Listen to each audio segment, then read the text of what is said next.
It's very important for a leader to set the right examples and right culture. If growth at any cost is your main business model, it is not going to sustain. 4 months, hundreds of deliverables, anything can go wrong.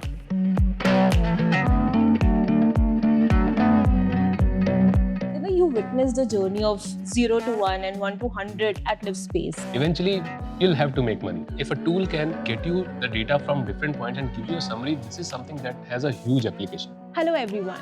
Welcome back to DecodeStories, where we explore the past, discuss the present, and prepare for the future with leaders.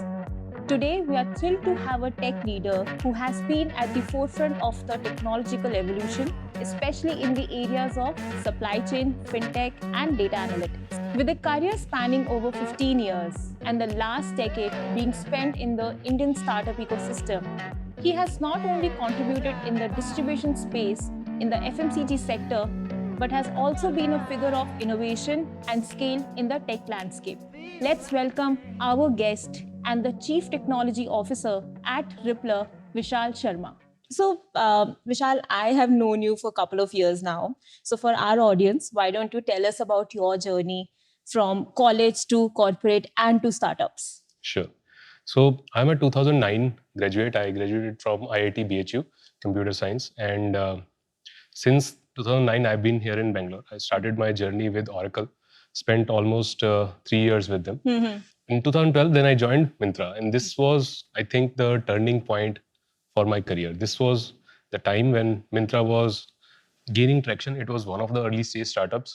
This introduced me to that startup culture, that hustle culture, that told me a lot of things about the startup journey, how a company is made from 0 to 1 and how it grows from X to 10X. All those things, this was my career with Myntra that taught me. Spent almost 3 years with Myntra, built a lot of systems from ground up there. I was part of their order management team there, which did a lot of heavy loading. So when people used to ask me, ki, what do you do in Myntra? I used to tell them that, have you used that exchange feature in Myntra? I've coded that. So, Nice. so spent almost 3 years in Myntra. And then there was this company which was started by an ex-VP of Myntra, LivSpace. Yes. I joined there in 2015 because I wanted to start a journey with a startup from absolutely ground up. So I joined as one of the initial members in the tech team in 2015. I had spent almost 6 years with LivSpace. Complexity-wise, LivSpace was way more complex than Myntra, although the underlying business, the supply chain was almost similar. But LivSpace being into interiors, it was like 3 different supply chains running inside the same company. Okay. So it was a lot of fun. It was a lot of challenge as well. But this was something that not only helped people grow as a person, as a leader, but also gave us a lot of insights into the market. And this was the first time when we were venturing into an unknown. There were no pre-created PRDs for a company which is into interior supply chain. And that too something which people have rarely sought to get on an online company. Yes. So at LivSpace, the entire, if I just, talk about the different components in that entire ecosystem as well of LivSpace, right? You're working with the designers, you need to get the designs on the catalog and show it to the customers. Then you need to procure the materials as well. You need to work with the contractors and make sure that you're giving the best experience to the customers, right? So if you can tell us about, how exactly this entire supply chain was working at LivSpace and how did technology play a key role over there? Sure. So one of the major problems of LivSpace was managing their catalog, because you are dealing with a customer who is a creative person. Designer is a creative person. Whatever he has in mind, you need to have that in the catalog. How is that even, possible in a real sense? Every company, every supply chain has a finite set of SKUs, but here we are dealing with, let's say, some smaller components which can join together to form a bigger component. Just to give you an example, let's say this table, it has just 2 components, a tabletop and the underlying base. Let's say this table has, top has 3 variations, wood, glass, steel maybe, and the base has 3 variations of, again, wood, steel and something else. So 3 variations of each. That means a total of 3 into 3, 9 variations of the table are possible. Now think of it from a kitchen's perspective or a wardrobe perspective. In a kitchen, there are like hundreds of components. Each of them can have hundreds of variations. True. How many SKU variations are possible? How many price variations are possible? And how do you maintain that in a catalog in a dynamic way? Because let's say even a GST change of a smaller component can change the pricing of your entire kitchen. So this is one part of the problem. Now, even let's say if this is solved, the second part is visualizing this. When you are trying to build it ground up in a or let's say you are trying to create a 2D model or a 3D model of this, there are hundreds of variations, even millions of variations possible there. Now the designer, he's the main user of our technology, right? The designer needs to visualize it as quickly as possible, and as many variations, as many customizations he wants to do, these need to be possible. So the initial days were focused on this. How do we create something which works at scale, which works seamlessly, and one that provides a visual aha effect to the designer. If designer is convinced, then he can convince the customer. The True. normal supply chain of procuring, of selling, of managing the order life cycle remains more or less the same. But then it's a very difficult or very, let's say, complex application of the same supply chain. The internal tools as well as the external tools, they have to be super rich in the features. They have to be super fast as well. And they have to be super smart in terms of what is the anticipation. How many type of customizations that designers can do, we need to anticipate that. So that was the sort of complexity.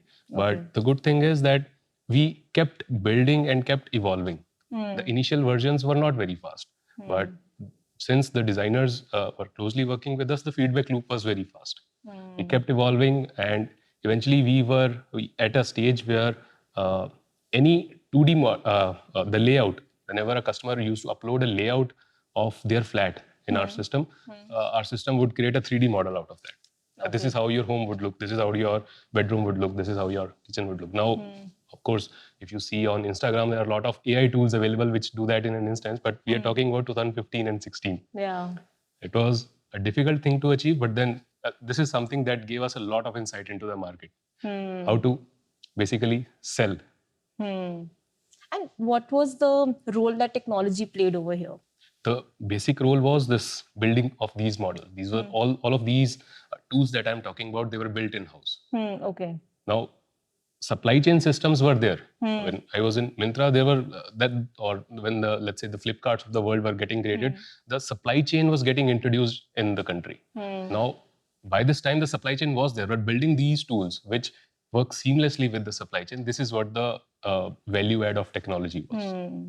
These tools, as well as taking care of all the transparency. That this is not a 1 or 2 day order life cycle. For any e-commerce company, you order something, it gets delivered to you in a couple of days. But here we are talking about 4 months. 4 months, hundreds of deliverables, anything can go wrong. So technology is there to ensure that there is a proper transparency. Everything gets done in a proper sequence. To give you an example of sequence, let's say the customer has ordered sofa from us, painting from us, or some wardrobe has to be done. All these things have to be sequenced. You cannot deliver sofa before the painting is done. Painting has to be done first, then sofa gets delivered, then something else. So sequencing of this, making sure that the timelines are met, making sure that all the people who are involved in this life cycle of the order, they are properly aware. Because one person who is at site, he may not know what is coming from the factory. Person working at a factory may not know what the designer has changed in the meantime. So this communication, so that every stakeholder is involved, sequence is maintained, the visual effects are there, everything was done by technology. Okay. And you mentioned about the sofa. So let's say, if you talk about the inventory, right, what kind of model that you were following? Let's say you had already, partnered with some other company which was manufacturing all these furnitures, or were you building it and were you working on a just-in-time kind of inventory? So how was it? So as I said, LivSpace had 3 different supply chains running inside parallel. Yes. One supply chain was this sofa kind of inventory where the things are pre-built. You can source this inventory just in time. You can have some inventory pre-ordered in your warehouse. But As and when the customer orders based on some catalog, these things can be ordered. It's a relatively easier thing to source. Okay. The second supply chain was related to these wardrobes, kitchens, and storages. Now, this is something that does not have a limited catalog. Okay. There are panels that join together to form boxes. Boxes join together to form a wardrobe or a storage shape. Then the storage is joined together to form a kitchen. These are called contract manufacturing. As in when a need comes in or whatever the designer has proposed, those kind of things are custom made in the factory. So LivSpace had exclusive tie-ups with the factories, and these things, right from the design to the finishing of those SKUs, everything was sent to those factories. And then those were procured. This was second. Then the third thing was these painting, false ceiling, tiling. This is even more customized. So these are the three different things that we are managing parallelly. Wow. And you witnessed the journey of 0 to 1 and 1 to 100 at LivSpace, in those 6 years that you had spent over there. Now, apart from these challenges, what were some of the other challenges that you had faced? Because it being a 0 to 1 journey, right? And then it was in a space which was not that known, right? Yes. Like you spoke about, Myntra, still, we were talking about online shopping, right? But when we are talking about redesigning our entire home, right, there is a huge cost factor as well. Yes. So how were you going about converting those, I would say, customers and then giving the best experience to them? Okay. I mean, if you talk about the problems of a 0 to 1, any 0 to 1 company, the initial resource hiring or why should people join the mission that you have taken on, that is a major challenge. I mean, this is something that we faced in a early stage in 2015-16. But then the founders were quite a known faces back then. The second thing, when home is basically an emotional investment for everybody. Making sure that people trust you with their home, with their investment, and making sure that also this is a kind of business which is not supposed to have a lot of repeat customers. Yes. So that's why you have to do something right the first time. And this is how the expansion of a customer base happens. Because if one customer is unsatisfied, he may go to 20 different social media platforms and spread some negative news. Positive news takes time to build up. Yes. So this was one of the initial thoughts that we had in mind, that we may start small, we may start in a particular customer segment only, but we will make sure that the deliverables are so good that people at least enter their home with a smile and proudly say that I have done this from LivSpace. Yeah. So this was something that we always had in mind. Every process, every technology, every customer relationship was built with that thing in mind. Whenever we built a new 3D tool for the designers or for the customers, we were not releasing that in a hurry because we were not convinced that this will produce some aha effect in the customer's mind. Yeah. So there were multiple iterations. This was one of the challenge because this is directly dealing with the customer. Supply chain is okay. Even if your sofa is not delivered at 3 p.m., it is delivered at 7 p.m. He's okay with that. Even if it's delayed by 2 days, you can convince him. Yes. But eventually, all the services have to be done in a proper sequence, in a proper fashion, so that when finally he gets his home done, he enters his home, he feels that yes, I have got my value for money. Yeah. This is a big ticket size. Eventually, you have to focus on that. The value for money has to be delivered. Has to be done. Yes. One more very interesting point you mentioned, Vishal, over here, that during this journey, the initial versions were not that great, right? And this is something that I have also observed with a lot of, I would say, other founders, people who have seen the 0 to 1 journey, that when they were just focusing on making that one thing or one product perfect, things did not work well, right? Rather than, just launch whatever you have, and then, maybe you can do the, iterations, you can modify it, right, with time. So what are your thoughts over there? Absolutely. I mean, this is the way you can take years to do PhD on something and may not launch it. This is not how you get into the market. Yes. You have to test the waters. Whether it is good enough, whether it is only providing one basic need. See, any startup, let's talk about any startup which is into a space where there is a lot of crowd already. The startup gets its first customers from a very bad product also. They are looking for those customers who are desperate at the stage, who may need something that works for them. And this is how you get into the market. Your first versions are going to be crappy. So this is what I tell my teams also, that don't expect that you will take 3 months or 6 months to launch something. Find one basic feature that solves the business need, launch it, get a feedback, iterate on that. Or tell them that this is the list of features that are coming in phase 1, 2, 3, 4. You work with phase 1. There may be some manual things to be done. There may be some things that will be painful to do, but there will be version 2 coming, version 3 coming, and that will help you improve. Yes. If you don't get feedback, if your feedback time is, let's say, months or years, then the scope of improvement is very limited. Absolutely. And I think I'm able to resonate it with so I was reading this book by Robert Greene, and he has also mentioned over there different kinds of learnings or different kinds of failures, sorry. So there is one kind of failure that you don't, let's we are talking about a product, you are just trying to make it perfect, but you're not able to launch it. That is one kind of failure, that you haven't even tried. You are just, too much into the nitty-gritties of it, that you haven't even given it a shot, right? Versus something that, let's say you have launched, maybe it failed, but still there is a whole set of learning with you now. Yes. Right? So I think this resonates really well with that. Absolutely. Unless you see, either you work day in and day out with the customer, keep getting his feedback right on the spot, then you may be able to build something which is perfect in the version 1. If the customer is not there with you, you will have to anticipate something and you have to ship out something. If it works, very well. If it doesn't work, improve on it, launch a second version. This is how every startup has worked, which has grown to a certain extent. They have launched the initial versions. If you have seen the first version of Google web page, if you've seen the first version of Amazon web page, obviously they were just there to solve one problem. And then you build on top of it, and then you keep growing your customer base. Yes, yes. So 6 years with LivSpace, any specific instance, because I'm sure there will be a lot of learnings for you, a lot of lessons for you as well, right? Any specific thing that you would want to share with us? Oh my God. I'm thinking which one to share. I have 2, 3 in my mind. It's okay. You can share as many as you want.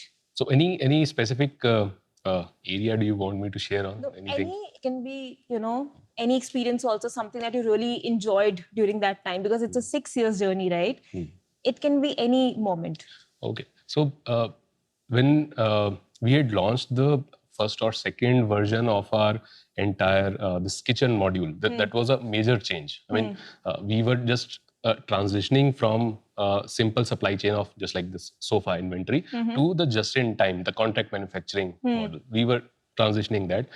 And that was, I think, 2016, early 2016 or mid 2016.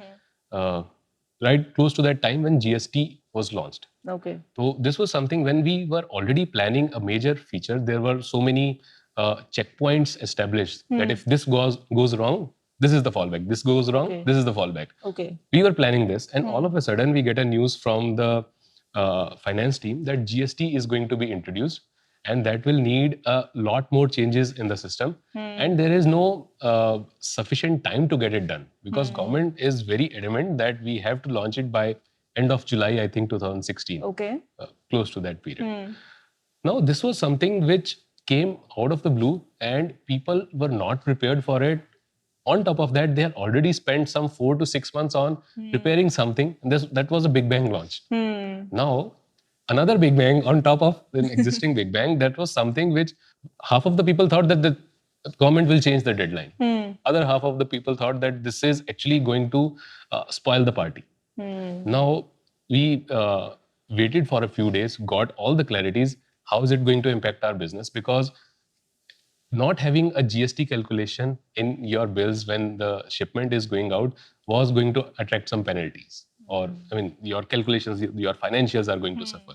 And having a GST calculation for each of the SKUs. HSN code was introduced at that time. It was a different HSN, I mean, a different tax percentage for each of the components. We are dealing with some exported items. We are dealing with some metallic, some wooden, some. Every item had a different HSN code. It was very difficult at a catalog level to have that GST calculation. Okay. But then that was the time when people were actually very, very determined that this is our baby. We have to get it out now. We cannot wait whether this baby is in good health or whatever the doctor is saying.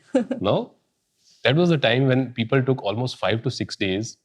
They spent nights in the office, got it done, and then we shipped it before 30th of July.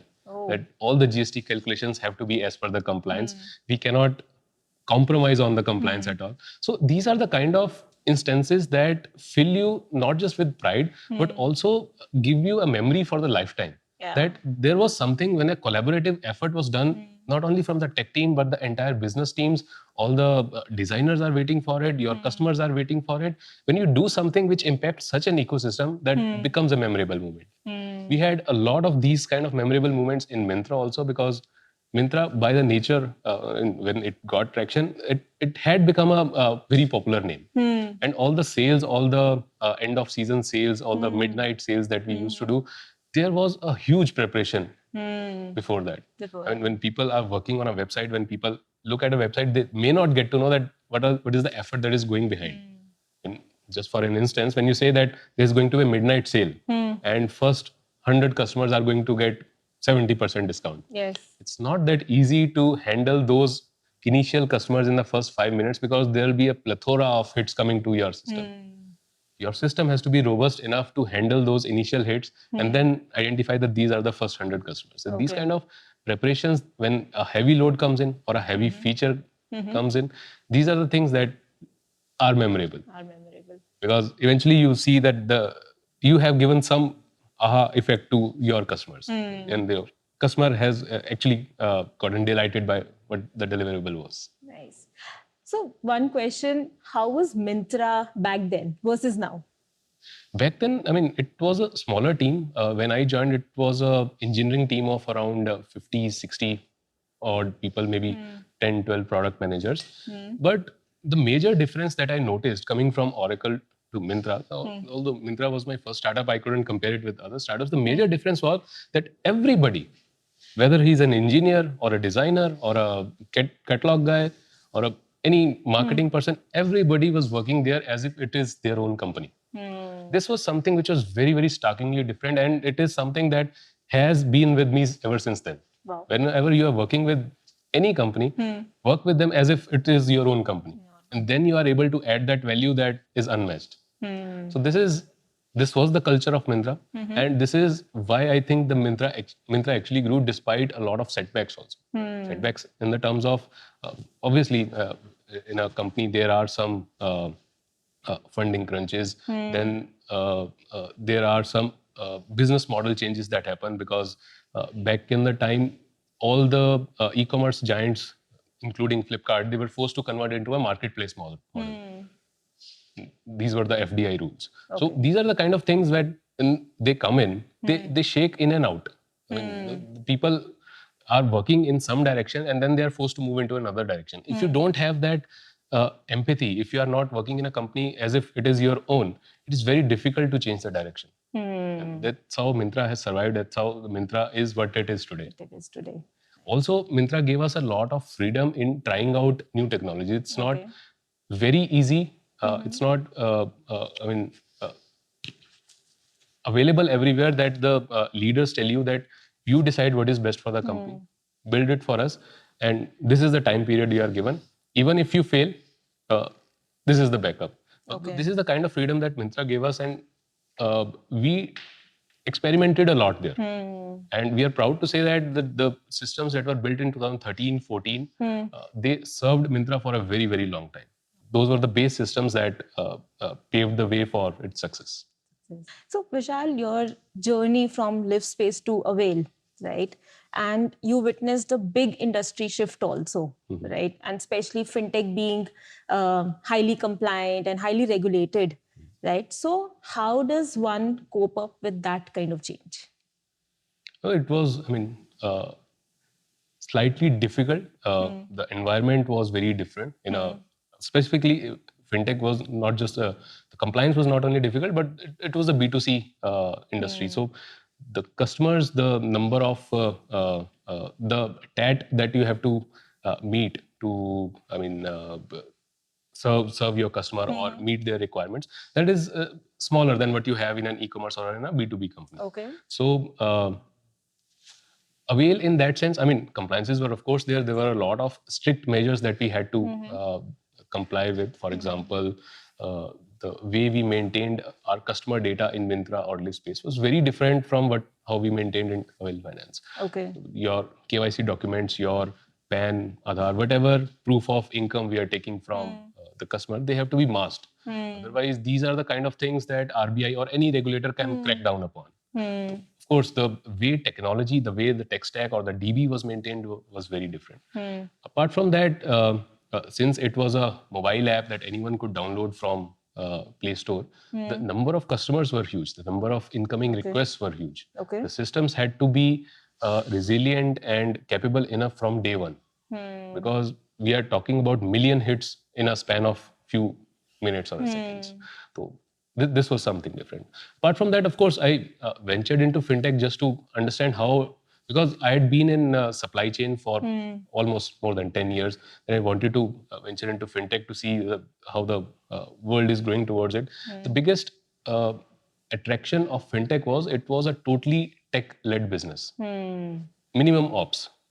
Right now, I see that there are only two kind of businesses: either tech-led businesses or total technology businesses. Okay. Where technology is the only thing that you sell. Okay. So fintech, of course, had finance and technology. So it was a totally tech-led business. The success of the company was very, very heavily dependent on the success of technology.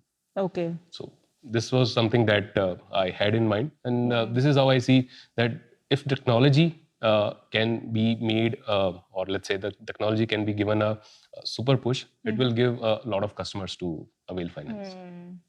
And any any advice to the people, because in the industry as well, right, we see people, let's say switching industries, right, and then sometimes it becomes sort of difficult as well. And because the reason I asked you this question, this was completely different from supply chain to going to a fintech. So any advice for those people out there? See, I think in the beginning, you have to see the width of all the industries. You have to see what is available in the market. You cannot be married to one sort of industry in the beginning. But eventually, when you have seen through all of these, you will have to go deep somewhere. Like I chose to go deep into supply chain because I see that this is what the world has always needed, is needing, and even in the future, some of the other applications of supply chain will be there. Whether you are supplying, let's say, goods to a hyper-local market, whether you are supplying crude oil, whether you are dealing with gold or diamond, anything that you are dealing with, precious or non-precious, it is going to be some application of a supply chain. And it is, even despite being a very old industry, there is a still lot to be covered here. Whether, let's say, we talk about more transparency or more trust for the customers in supply chain, I see that there are some companies which are building NFTs instead of barcodes for the goods to be sent, for the precious goods to be sent. So there are a lot of applications that are still to be done in supply chain industry. So you talk about the IoTs, you talk about applications of generative AI. Supply chain has, since I have been associated with the industry for more than 12 years, I see a lot of applications that are still to be completed. Right. And that's where you again came back to supply chain and you joined Ripplr, right? So as per my knowledge, it's a B2B platform and you work with the FMCG clients and you provide distribution as a service. Yes. So can you please elaborate it a little more and also help us understand what is the problem statement that you're trying to solve for? Okay. I can talk about at any length here. So basically, when we say distribution as a service, so what Ripplr does is Ripplr is an authorized distribution partner for multiple FMCG companies of India. Okay. So how this business generally happens, these are basically, so all these FMCG companies have some offline distributors. When I say offline distributors, these are the guys who work with one company in one geography Okay. only for one type of brand. For Okay. example, HUL, Hindustan Unilever, he may have army of distributors who are working in one area each. They are working on HUL's system, and they have their own army of salesmen, of delivery guys, and they are serving their areas. Okay. So when Ripplr was started, that was the time when COVID also struck, and all these companies lost that army of distributors or their armies of salesmen or the ground ops people. That's where they also realized that they need to work with one point of contact who can supply their goods in multiple geographies using a similar process, so Okay. that they have to talk to one person, one point of contact, and then they take care of supplying their goods to other areas. So this is where Ripplr started their journey. This is where Ripplr started gaining traction as well. So we work with some 18 to 20 different FMCG companies, including Britannia, Dabur, HUL, Colgate, TVR, L'Oreal. The list goes on. This goes on. And the value add of Ripplr is not just that we have a common warehouse for all these FMCG companies and we supply it to the market, but the value add is that since we are very, very technology enabled and data dependent, we know what sells in what market, in what season. Okay. We can use this information to tell the brands that, let's say this is an October to December quarter, we need to pre-order this kind of inventory because this sells a lot during the Diwali season. Or we need to stop procuring this because after Diwali, this does not sell. This is one thing that we can do with the FMCG brands. At the same time, we can go and tell the customer or the shopkeeper who is buying from us, we can tell him that, look, we have this data and chips don't really sell in your area. You should buy biscuits from us, or you should buy chocolate from us. So these kind of information our salesman is empowered with. Whenever he's going to a store, obviously they have their own relations with the store managers, but relation is not the only thing that we are dependent upon. We are using predictive and prescriptive analytics a lot. Okay. Prescriptive analytics, this is what I'm talking about. You can prescribe to the customer that this is what you should buy and this is what you should not. Predictive analytics, we can tell that which inventory is going to be in high demand in the coming months. Okay. And similarly, what are the areas which can give us more organic growth? Okay. Since we have this data for last 2-3 years, we know that this is, let's say, one store which generally buys high value from the market, or at least it has bought high value goods from us in the past. And this is a store that we have to target for meeting our sales targets. Okay. So these are the kind of things. So what I mean by these examples is that the data as well as the analytics has played a very, very major role in expanding the business and expanding the horizons of Ripplr. Okay. Otherwise, as I said, there are offline distributors who are working, who are working in some geographic area. But since our processes help us, another thing that came to my mind, since we are working with multiple brands from the same warehouse, we can always club their deliverables. Okay. Deliverables, and it saves cost not only for the brand but for us also. Otherwise, and it saves time for the retailer as well. Otherwise, a retailer may see 5 different trucks coming to his shop to unload these goods on a daily basis because he's selling everything. Yeah. So this is where Ripplr's value add is. Okay. And the point here being that there will be a lot of players coming in a supply chain trying to take their cut. Because supply chain is changing, the goods are changing a lot of hands. Yes. People will be taking their cut in between. But those players which are not only taking their cut but also adding value, these are the kind of players which will stand out. Okay. And this is what I saw in Ripplr. Okay. So I have a couple of questions. Let's just start with this one. I believe there are still traditional players also in this market, right? How does it pan out, or let's say in the future, how is it going to pan out? See, it's not that Ripplr is going to replace somebody. There will be traditional players as well. What we are doing is we are just providing an additional segment or additional way for the FMCG brands to grow their business. Okay. To give you an analogy, that just because a bullet train is coming in does not mean that the normal trains will stop or a bus will stop. People who want to travel with bus, they will travel with bus. Yeah. The people who want to, there are some segments of tier 2, tier 3 cities where traditional players will be the main players. Okay. But when you want to grow a business on a faster pace, there are other better options available. Okay. Okay. And I think here it also creates an opportunity for the new brands as well. Yes. Right? Because in the traditional businesses, let's say you talk about P&G or HUL and all, right? They would have their designated supplier for an area, right? But let's say if a new company or a new product comes into the market, those people, they don't have those kind of connections, right? So how is Ripplr helping those new brands as well? See, we are also working with new age brands like Bikaji, Makino. So these are the kind of companies that are still new in the market and they don't have a lot of distributors. But since Ripplr has this data that these are the outlets where we can place your goods, or these are the outlets where there are high chances that at this price point your goods will sell. We are providing them a much better option rather than a traditional player. Okay. A traditional player, I mean, usually they don't get into a new age brands, these segments, but Ripplr can not get into this segment, but they can also pinpoint that these are the areas where your product has a high probability of selling. Okay. And that's how we are doing this business with new age brands also. We are also venturing into electronic segment. Okay. I mean, it's the same data which tells us that these are the stores and these are the people and this is the segment to be targeted. Okay. Okay. And how big is this entire market?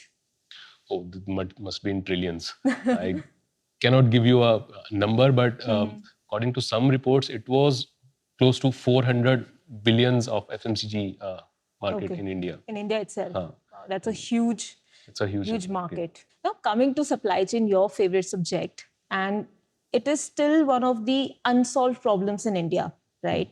And especially, with challenges like inadequate infrastructure or lack of adoption of technology or inefficient processes. And there are companies who are trying to solve for it.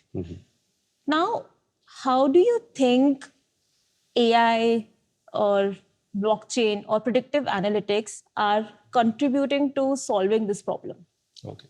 So first of all, I won't say that this is an unsolved problem. It is a pretty solved problem, supply chain in India. The only point is that the market is so big that the technology has not reached to all of the end customers. Okay. Maybe it has spanned out of, let's say, 100%, maybe it has spanned a 50-60% of the market. But there are still a lot of unorganized players and that's where the opportunity exists. Okay.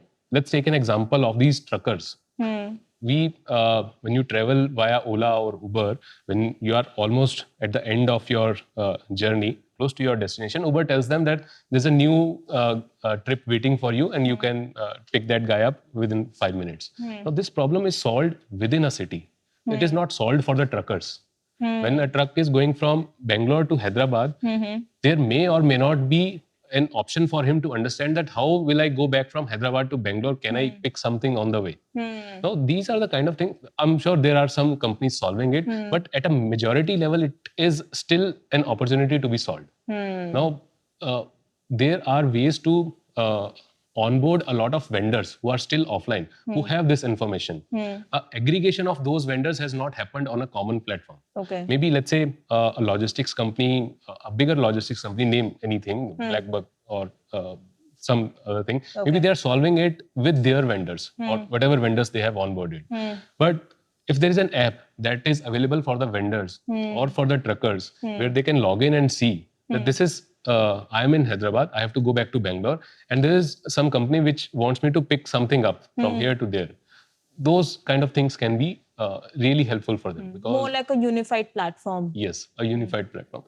Also, this is one industry where I've seen that there's a lot of wastage also, either because of some damages that happen on the way or because they are traveling the other side empty. There are a lot of inefficiencies in this whole business. Okay. So this is something that these are the kind of problems that need to be solved. These are the opportunities. Another thing can be a lot of companies are solving with IoT devices. You can physically track that where your truck is. You can track the temperature of your truck, which is a cold chain truck. But still, at a majority level, this still needs to be aggregated and solved for. Maybe another example could be how AI can get into this and solve this. I think the AI can help here with faster time to market. AI Okay. may not be directly helping a trucker or any supply chain industry, but when you are building tools for AI, just like we have also done in a lot of our internal features, Okay. AI does a lot of routine work for us. I mean, for example, if you are building some code, it needs to be tested properly. Okay. It needs to be given some wrong input to see how it is going to behave. So these are the kind of things that AI does for us. Also, listing down all the checkpoints that whether this is solved by your feature, the second point is solved by your feature. These are the kind of things that AI tools do for us. Okay. So AI, I think, of course, there are a lot of other applications of AI, but as far as tools are concerned, AI can just help them shift faster. Okay. Okay. So, Vishal, since we're talking about AI, right, are there any tools that you are currently using at Ripplr? Yeah, I mean, there are a lot of regular tasks that we have offloaded to AI tools. Okay. So, I mean, my team is full of Gen Z developers. I mean, they are, whenever they hear a buzzword, they start going crazy about that. But the important thing to understand here it is that AI will need people who can operate them properly. AI is not essentially going to replace all the people. AI is not going to cut the workforce, but AI will need people who can use it and enhance their productivity. So this is what I've told my team also. There are tons of things that we are doing using AI tools. For example, our work starts with the UX design, and there are tools that give you that convert a text to a UX design. Okay. I mean, we start with that, but that does not mean that this is the final UX design that you have to build. Then we have our own UX designer who takes this as an input and then he improves it further. So this is how, I mean, we have enhanced our productivity. Our developers are using AI tools to write some smaller code snippets, the scripts that we have to write. Our AI, there's an AI tool that writes the automated test cases for us. Also, there's a PRD analyzer that we use. Okay. I mean, basically, a product manager is writing a PRD. It can be anywhere from a 2-page to a 20-page document. We give that as an input to an AI PRD analyzer tool. Okay. And then developers can ask question to it that what happens if this is the input given, what happens in this scenario. There are a lot of negative scenarios that you have to be aware of, and product manager may not always be available to explain them in person.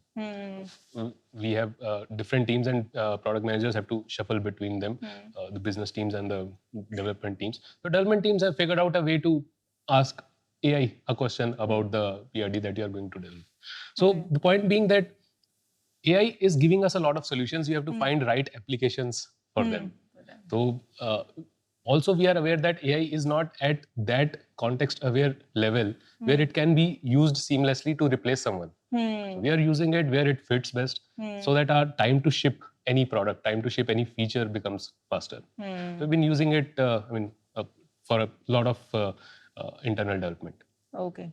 Any specific tools that you can name? So the best is, I mean, the Chat GPT plus there's an Agent GPT. Okay. This is something that I use a lot. So Agent GPT basically gives you a feature to get 3 perspectives on the same problem. If I have to get a perspective of a product guy, a business guy, a finance guy on something that I'm planning to build, this Agent GPT can take 3 different roles and give me their perspective. I have to give it some information that, let's say, I am trying to have a tie-up with some, let's say, some NBFC, and this is the reason why I'm trying to do this. Tell me all the things that can go wrong, which I should be aware of. Okay. So, as a finance role, that Agent GPT will tell me that this is the checklist that you have to see through. Wow. As a product guy, it can tell me that when you are tying up with an NBFC, make sure that this is the interface. This is how you get data from an NBFC, and this is how you provide your KYC documents or any information that NBFC may need from the customer. This is how you send it back. As a business guy, it will tell me that okay, you are trying to do this tie-up with an NBFC, but make sure that your bank account is different from your main bank account. If you're trying to get money in some bank account, because in an NBFC tie-up, there are things that can go wrong. You may not want your main bank account to be impacted because of that. So it gives me all sort of, and I'm just talking about 3 different roles. Any sort of perspective if I need, and if I don't have that person sitting next to me, this agent GPT helped me. Wow. And chat GPT, of course, I mean, there are a lot of people in my team who have started sending beautifully crafted emails because of chat GPT. And this has been the most commonly used. Yeah, I think that is, on emails, most of the people have started using chat GPT, Yes. right? And sometimes you can make out as well, okay, this is something which has been So generated. we use 2-3 different AI tools. We take the output of chat GPT. Okay. There's a humanized version of chat GPT. You put that crafted email in humanized version, it will give it your tone as if you have created it. Okay. And then there's a third tool which tells you that because you are sending this email to a bunch of people, I mean, it analyzes that these are the people who have never responded to you. Maybe you would want to move them out from your list. Wow. That's quite intelligent, I would say. And I think there are so many, use cases of AI as well, right? If you just talk about, multiple use cases, right? It can be not just, let's say, industries like fintech or supply chain, but apart from that also, if you look at it, maybe climate tech, right? Or maybe if you look at defense as well, we are seeing a lot of drones, these days. Any specific industry that that has made you interested in it, to deep dive a bit over there, to research more about that particular industry and go through the AI use cases over there? See, AI use cases have only just started coming up. I'm sure it will cover much more than what we can think of today. So there's one thing that I use at a personal level. I am into the stock market trading for almost 7 years. The use case that I thought of was that when I'm trying to tell my friends something, for example, let's say if I want to tell him that you should buy stock A because since I am in this market, I know the terminology of how a stock chart is analyzed. I can tell him it is forming 3 white soldiers. It is forming a morning star, a shooting star. Okay. These are the kind of things that my friends are not really aware of. But anyone who is not too much into the market, he may not understand this terminology. I can say there's a cup and handle forming on this stock. Okay. The people who are doing these tradings in and out, they know what I'm talking about. Okay. So this is where I've built this tool for myself, which gives me these alerts so that I can take a next trade. But to explain it to somebody else, I created a GPT layer on my tool. This is where it translates what I'm trying to say in a common language. Okay. First of all, it understands from the user his perspective. Are you looking for a trade for a day, for a week, for a month, for a year? What is your time horizon? What exactly is your understanding of the stock market? What exactly are you looking for? Are you looking for investment that can become, let's say, 10x in 10 years? Are you looking for a short trade which can give you, let's say, 5% over a week? After understanding this, it will run these algorithms internally, which I am running, and then explain to them in a simple way that this stock is on the verge of a breakout. You can buy this. Within a week, it will give you, let's say, 2%, 5%, 10%. Okay. So this is one application which I am using at a personal level. But I see this context-aware analytics. This is basically an analytics on the data. This context-aware analytics has a lot of potential. Are you also looking at, introducing your algorithm that you have built as, let's say, a product? Because, the way you are telling us more about it, right? Let's say if someone who does not have that much experience or maybe knowledge about the stock market, but that person wants to invest. And I think this will be like a great start point for that person, let's say looking at all the things. Maybe I have 0 years of experience in trading. I just want to invest, let's say 50,000 rupees. I want to, put my money for these many months or these many years, right?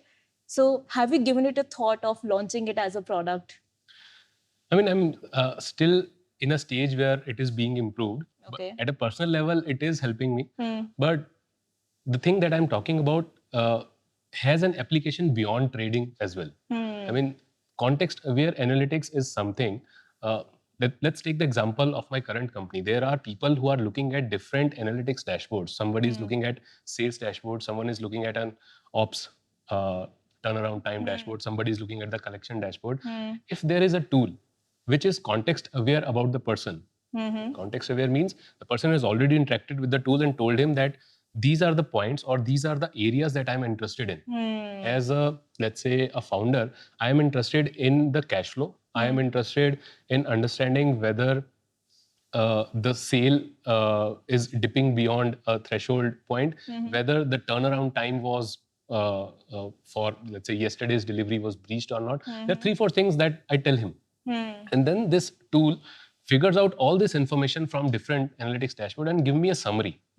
This is something a context-aware dashboard will do in the hindsight. I mean, on behalf of the user, understanding his perspective, if a tool can get you the data from different points and give you a summary, this is something that has a huge application. Not just in a company, I mean, in financial world, of course, in any sort of, see, what happens is that when you are building an AI tool, or let's say when you have deployed an AI tool, you will always need a business intelligence person to explain what this data actually means. You can build some graphs, you can build some tables also, but you'll still need a person to explain what this data actually means. Nobody is Absolutely. nobody knows in and out of this data by default. So a context-aware tool, which from the perspective of a user will take the place of this extra person who is explaining to you. Based on your understanding, based on your input, it will tell you that since the collection, yesterday's collection was this, yesterday's sales were this, yesterday's purchases were this is the overall cash flow of the company that is happening. Okay. Okay.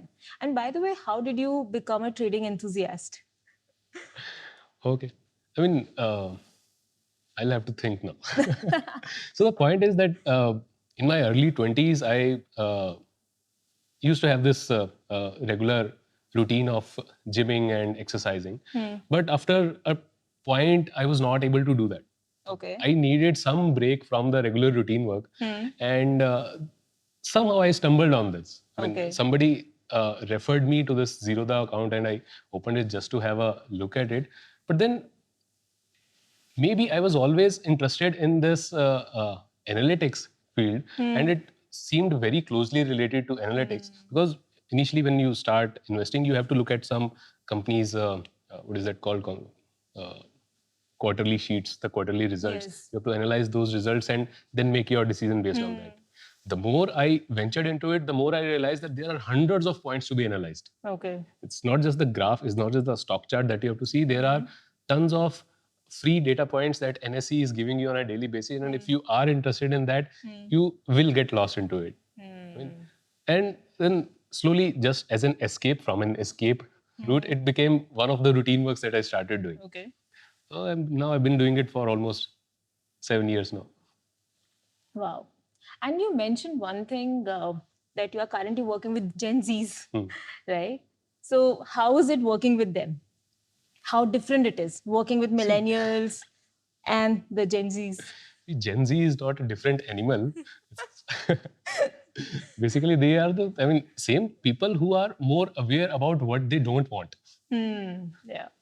So the only difference I see is that, see, whether it is a millennial or a Gen Z or anybody from an older generation, they all want to have a purpose whenever they are working. If you are able to show them the purpose, why they are working on something and what is the output going to be, how is it going to impact them or someone else, they are up for the challenge. If you just tell them that because I have said it, you have to do it, Gen Z, at least they are the sort of people who will not agree with it. Yeah. No, just because you are saying it, they are not going to work it. You have to tell them the entire context. Why? Why? Yes. What is going to happen here? So whether it is a senior person or a junior person, what I try to do in my team is that in the beginning of a quarter or end of a quarter, I tell them that this is where the company is going, this is where the financials are going, and this is what we have to do to bring it to that level. And for that reason, these are your KRAs to improve the financials, to improve the services, to improve the cash flow. These are the things that you have to do. If you do this, we'll reach here. Okay. And this is how I convince them. See, they are basically looking for 2-3 things in whoever is leading them. Whether it is me or let's say their immediate lead, they are looking for 2 things. One, whether this person is capable enough to tell me what to do, and whether this person is giving me an authentic input. If you tell them one thing one day and the second thing on the other day, they are very quick to understand. Yeah, there is something wrong here. Yeah. That's great. So, Vishal, you have been in the startup ecosystem from last 12 years. How do you think the Indian startup ecosystem has evolved over the last decade, and what can we expect in the coming future? So, I mean, great thing to analyze on. Uh, See, the things have really changed post COVID era, thing that we call as funding winter. It has been there for almost more than a year, I think so, when all the central banks started increasing their interest rates. So what really happened is that initially the motto was for all these new age startups, the motto was that you grow at any cost, you capture the market. Don't really focus on your economics. Don't really focus on the profitability right now. Yeah. You grow, you capture the market, and then we'll figure out how to basically make a profit out of it. But essentially, the companies have been formed eternally as a unit economic basis. I mean, companies are built to build a cash flow. They are built to generate some profit out of it, and this is where the sanity is coming now. I mean, I'm seeing that the not just from the investor perspective, of course, the investors are saying that everybody has to start focusing on profitability, but also all the online companies have now started devising their offline strategy as well. Yeah. How do we start reaching out to more customers so that some profit can be built out of it? At the same time, the traditionally offline businesses have started embracing the online customer segment also, because they are looking for segments where they can make more profits. So the major change is that the focus now has become profitability, which is good for the long term and for the sustaining businesses. If you see during the last couple of years, all those companies which were making money, it was never a funding winter for them. All those founders who were able to generate good cash flow, it was never they were getting the funding. Yeah. Only the companies which were making a lot of losses, they were given this mandate that now is the time. You stop burning too much money, start focusing on this. And I think it's good for the future, it's good for the sustainability of the business. How long can you keep burning money and not generate profit? Eventually you have to generate something for the investors also. For the investors also, true. And as you rightly mentioned, this is something that we are seeing in the market these days, right? VCs or investors, they are valuing companies which are making money rather than companies who are just focusing at growth at any cost kind of model, right? Growth at any cost can be one of your business segments, which is compensated by some other business segment which is making money. But if growth at any cost is your main business model, it is not going to sustain. It may sustain, let's say, for 10 years, but how long can you sustain it? Yeah. Eventually, you'll have to make money. If we can take an example of some e-commerce company, let's say Amazon, maybe let's say their e-commerce company, e-commerce business is not generating that much money which AWS is making. Yes. If you have to burn money in one segment, some other segment has to cover up for it. So, Vishal, let's think of a hypothetical situation. Okay. You have all the resources with you. There's no constraint at all. What is that one problem statement that you would love to solve for, and why? So I'll tell you about a couple. One thing I already told you about the context-aware analytics. This is something that has been in my mind for a long time. I mean, everywhere, every company that I've worked with is struggling with making sense of the data, and then we generally spend a lot of time on this business intelligence tools as well as the business intelligence people, which may or may not yield the desired result that we want. This is something that I mean, and I've been working on at least for one problem, but this is something that can be done across. So I think this has a huge potential, because any generation, any company is generating a lot of data, and data is the fuel for future growth. Unless you know that where is your next leg of organic growth coming from, or which exactly is the business sub portion which is leaking money for you, the business sustainability is at stake. So this is something that I would like to work on. Second is more of a personal thing, which I've thought about, the area where elderly people come in.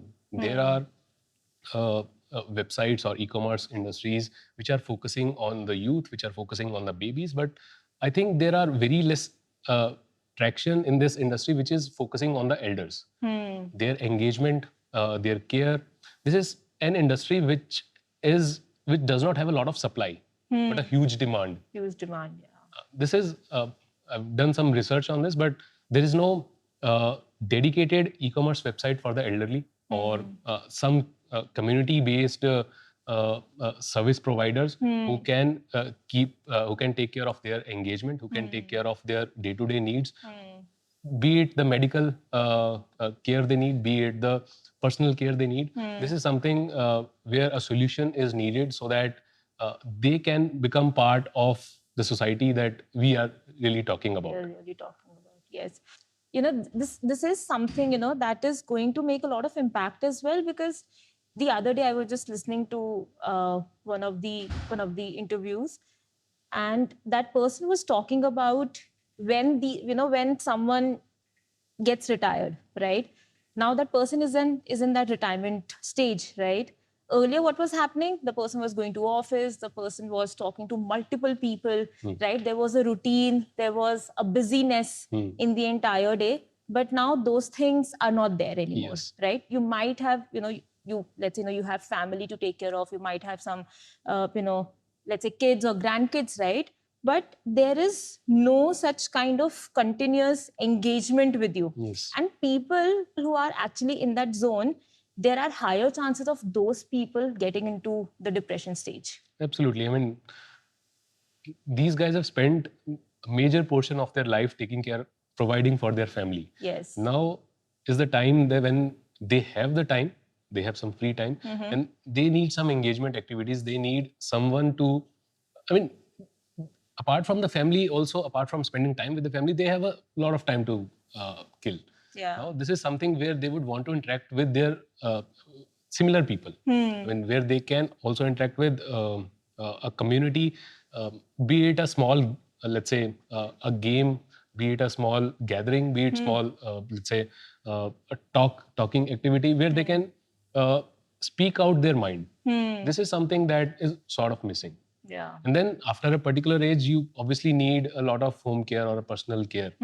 So that is something which I think is there to be solved for. Yeah. I think it's a beautiful thought as well, and a beautiful problem statement to look at as well. Nice. So Vishal, you have been in the leadership space, from last few years, and especially as a CTO from last 2 years, right? And it's very important for a leader to keep the people motivated, to keep your team aligned, to take care of them, right? And set the right examples and right culture as well. So what's your core philosophy when it comes to team management and the culture? Okay. So I think a couple of things that I really like to do is, first of all, as I said, give them the entire context. If you want people to line behind you, to move behind you, you have to tell them that this is the direction I'm going in and this is why I'm going in. And if you come with me, this is where we will reach. If you give them this entire context, people are ready to put in their entire heart and soul in the problem that you are trying to solve. If you don't involve them, if you just inform them, then there is a miscommunication. Yes. The more you involve somebody, the more liable he is to put in his heart and soul in the problem. This is what I try to do. And the second thing is that apart from the context, you also have to be capable enough to tell them, see, people will listen to you when you are showing them the right way. Because it's not that a leader is judging his people during the appraisal time. People are also judging you all the time. Yeah. In every conversation, they get to know what is your capability. And that's where you also have to keep yourself aware. You also have to keep learning. And this is what I tell my senior team members also, that don't shy away from learning something new. Just because you have done something in the previous organization does not mean that everything will work here seamlessly. There are different people, there are different applications of the same technology. We are in a very different industry now. The times have also changed. So you keep learning, keep improving, keep enhancing your capabilities so that you also keep attracting the talent. So just hiring the talent is not enough. You have to keep them with you. You have to give them something meaningful so that they also want to stay with you for a longer period of time. True, true. And to wrap up our discussion, any advice for the aspiring leaders out there? And this is the advice. I mean, the times are changing and they will keep changing every couple of years. We are in a technology industry where not just the tech stacks, but the problem statements also keep on changing every 2-3 years. So keep learning, keep finding new applications of the same technology. It's not that if you have learned something, you have to apply it somewhere. Be aware of what is happening in the world. The moment you find something matching, you'll be able to apply it. Just as an example, as I talked about AI, does not mean that we start building AI bots to replace all the tech support teams. That is not going to help because AI bots may not have reached that sort of level where they can provide personalized solutions to all the problems that are coming in.